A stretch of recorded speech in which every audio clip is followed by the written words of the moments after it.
Hello dear students, easy step solution में आप सबका स्वागत है। जी हाँ, आज हम सब बात करते हैं एक्सरसाइज 10.2 का क्वेश्चन नंबर 4 और क्वेश्चन नंबर 5 पे। तो आइए डियर स्टूडेंट, चलते हैं क्वेश्चन नंबर 4 और 5 को पढ़ते हैं, समझते हैं और दोनों को बैक टू बैक जानते हैं। तो डियर स्टूडेंट आइए चलते हैं क्वेश्चन नंबर सबसे पहले 4 को पढ़ते हैं। तो डियर स्टूडेंट यहाँ पे आप देख सकते हो क्वेश्चन नंबर 4 है कि सिद्ध कीजिए कि किसी वृत्त के सिरों पर खींची गई स्पर्श रेखाएं समांतर होती है। तो डियर स्टूडेंट क्वेश्चन में पूछा जा रहा है कि अगर किसी भी वृत्त को हम सब ड्रॉ करते हैं तो वृत्त का जो व्यास होता है उसके सिरों पर जो अगर हम सब जो रेखाएं खींचेंगे डियर स्टूडेंट वो समांतर होता है, हम सबको सिद्ध करना है। तो डियर स्टूडेंट आइए हम सब चलते हैं फटाफट तेजी के साथ सॉल्यूशन की ओर। डियर स्टूडेंट आप वीडियो को पूरा देखें और डियर स्टूडेंट मैं आपको ऐसा सॉल्यूशन बताऊंगा जो आपको हमेशा के लिए याद होगा। तो चलते हैं फटाफट। तो डियर स्टूडेंट यहाँ पे देख सकते हो मैं फिगर बना चुका हूँ। डियर स्टूडेंट आप पेन पेपर के साथ बैठो, फिगर बनाएंगे डियर स्टूडेंट। सबसे पहले इस प्रकार यहाँ पे दिख रहा है डियर स्टूडेंट। अब लॉजिक लिखना है क्या डियर स्टूडेंट, यहाँ पे आपको फिगर में दिख रहा होगा कि ओ केंद्र वाले वृत्त की दो स्पर्श रेखाएं ए बी तथा सी डी। डियर स्टूडेंट आप देख सकते हो एक स्पर्श रेखा यहाँ पे ए बी है और दूसरा स्पर्श रेखा यहाँ पे सी डी है, जो वृत्त को x तथा y पर क्रमशः स्पर्श करती है। तो ये x यहाँ पे स्पर्श बिंदु और यहाँ पे y स्पर्श बिंदु है।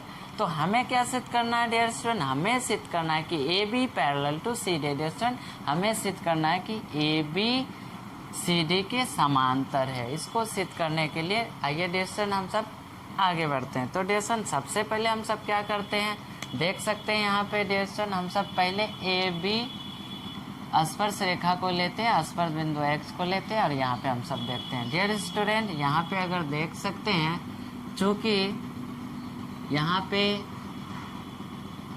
ओ एक्स इज परपेंडिकुलर टू, यहाँ पे ax ले सकते हैं डियर स्टूडेंट या ab भी लिख सकते हैं। तो ax ले लिया डियर स्टूडेंट। ये कहाँ से आ गया डियर स्टूडेंट, प्रमेय से। प्रमेय क्या बताता है डियर स्टूडेंट, स्पर्श बिंदु से केंद्र पर खींची गई जो रेखा होती है इट मीन्स की त्रिज्या वो क्या होती है, परपेंडिकुलर होती है। तो इसलिए यहाँ पे क्या हो जाएगा डियर स्टूडेंट, यहाँ पे angle A X O is equals यहाँ पे 90 डिग्री हो जाएगा डियर स्टूडेंट। इसको हम सब क्या कर लेते हैं, इक्वेशन 1 मान लेते हैं। इसी प्रकार से डियर स्टूडेंट यहाँ पे आपको 90 हुआ तो यहाँ भी 90 हो जाएगा डियर स्टूडेंट। लेकिन अब हम सब चले आते हैं डियर स्टूडेंट स्पर्श रेखा सी डी पे। इसी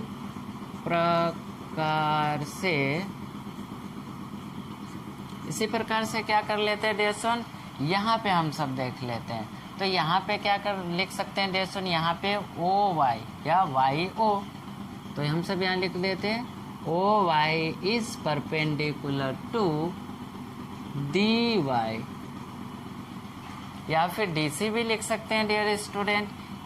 तो इसलिए हम सब क्या करेंगे डियर स्टूडेंट, इसीलिए यहाँ पे यहाँ चूंकि लिख सकते हैं, इसलिए angle D Y O is equals 90 degree. तो डियर स्टूडेंट यहाँ पे हम सब इधर भी ले सकते हैं उधर भी ले सकते हैं। लेकिन डियर स्टूडेंट हमें आपको एक चीज़ बता दूं कि डियर स्टूडेंट अगर हम सब मैथ्स को सॉल्व करते हैं तो हम सब काम मीट पे करते हैं डियर स्टूडेंट। एक स्टेप आगे की ओर सोच ले और एक स्टेप पीछे की ओर सोच ले और हम सब काम हमेशा बीच में करते हैं। तो डियर स्टूडेंट मेरे माइंड में क्या है डियर स्टूडेंट, चूँकि परपेंडिकुलर और अल्टरनेट इंटीरियर एंगल पे बारे में, तो डियर स्टूडेंट एक एंगल में यहाँ पे ले लिया डियर स्टूडेंट और दूसरा यहाँ से ले लिया और उसको 90 डिग्री प्रमेय के थ्रू हम सब यहाँ पे दिखा दिए। इसको इक्वेशन 2 मान लिया डियर स्टूडेंट। अब हम सब क्या जाने डियर स्टूडेंट, चूँकि ये दोनों एंगल बराबर कर लिए डियर स्टूडेंट, एक ये एंगल और दूसरा ये एंगल पे बात कर रहे हैं। तो इक्वेशन 1 और 2 से हम सब क्या लिख लेते हैं डियर स्टूडेंट, समीकरण 1 और 2 से, समीकरण 1 और 2 से तो क्या हो जाएगा डियर स्टूडेंट, हम सब यहाँ पे क्या लिख सकते हैं, angle A X O is equals angle D Y O is equals 90 degree. तो डियर स्टूडेंट यहाँ पे दोनों एंगल बराबर हो चुका है। अब ये एंगल और ये एंगल बराबर हो चुका है डियर स्टूडेंट। अतः हम सब क्या करेंगे, कहेंगे यहाँ पे अतः A B is perpendicular to C D. ये सब जो हुआ डियर स्टूडेंट, यहाँ क्यों हुआ, यहाँ पे अल्टरनेट इंटीरियर एंगल जो होता है एकांतर अंतः कोण से, यहाँ कारण हम सब जान लेते हैं, एकांतर अंतः कोण। तो डियर स्टूडेंट एकांतर अंतः कोण बराबर है, चूंकि हम सब जानते हैं डियर स्टूडेंट अगर रेखाएं समांतर होती है तो एकांतर अंतः कोण बराबर है, और यहाँ पे एकांतर अंतः कोण बराबर है इसलिए रेखाएं समांतर। तो डियर स्टूडेंट अब हम सब चलते हैं क्वेश्चन नंबर 5 पे बात कर लेते हैं। आप देख सकते हो डियर स्टूडेंट यहाँ पे क्वेश्चन नंबर 5 में क्या पूछा जा रहा है, सिद्ध कीजिए कि स्पर्श बिंदु से स्पर्श रेखा पर खींचा गया लंब वृत्त के केंद्र से होकर जाता है।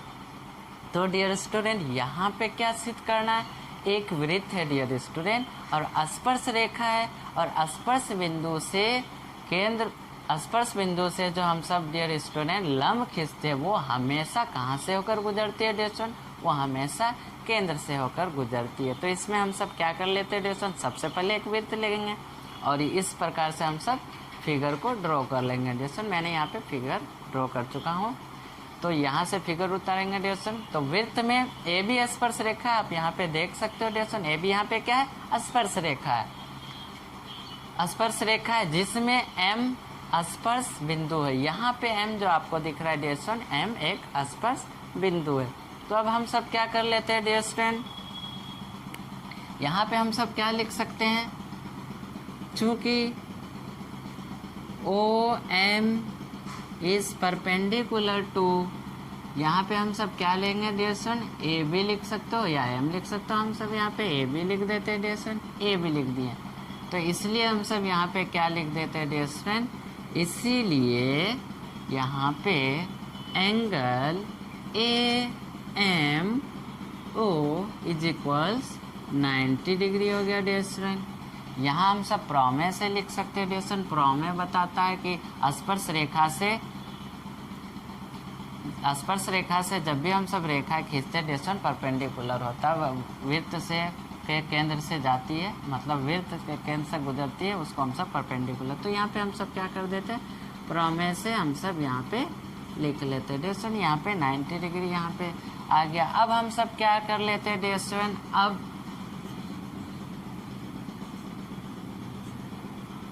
एक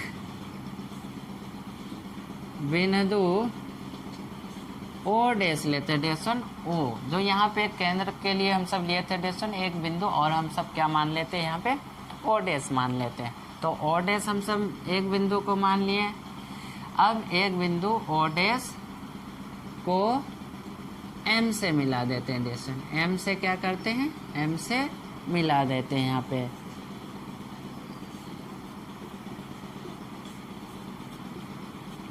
मिला देते हैं।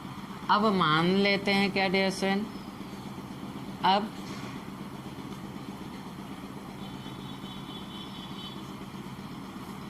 मानते हैं कि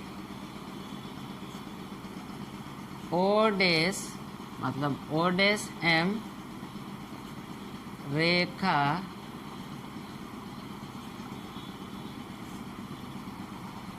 केंद्र से होकर जाती है, रेखा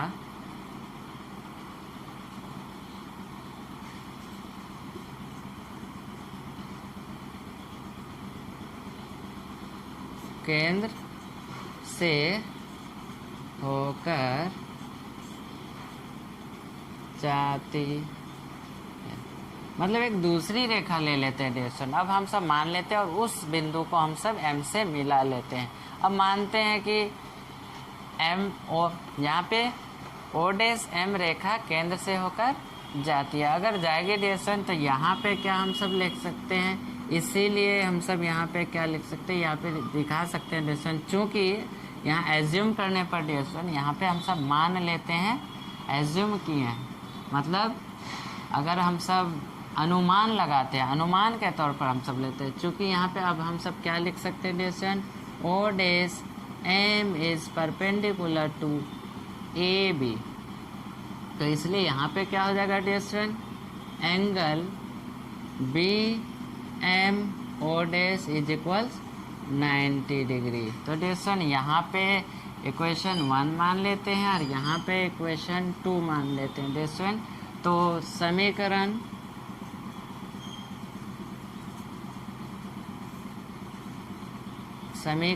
1 और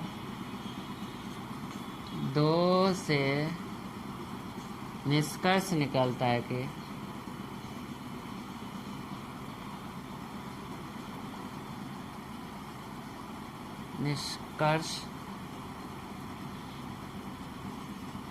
निष्कर्ष निकलता है कि angle A M O is equals A या बी एम ओ या ए एम ओ भी ले सकते हैं, लेकिन यहाँ इक्वेशन 2 के हिसाब से बी एम ओ लिए हैं तो बी एम ओ लिख देते हैं यहाँ पे B M O is equals 90 degree. तो ये तभी पॉसिबल हो सकता है डियर स्टूडेंट, यह अतः लिख देते हैं, अतः यह तभी संभव हो सकता है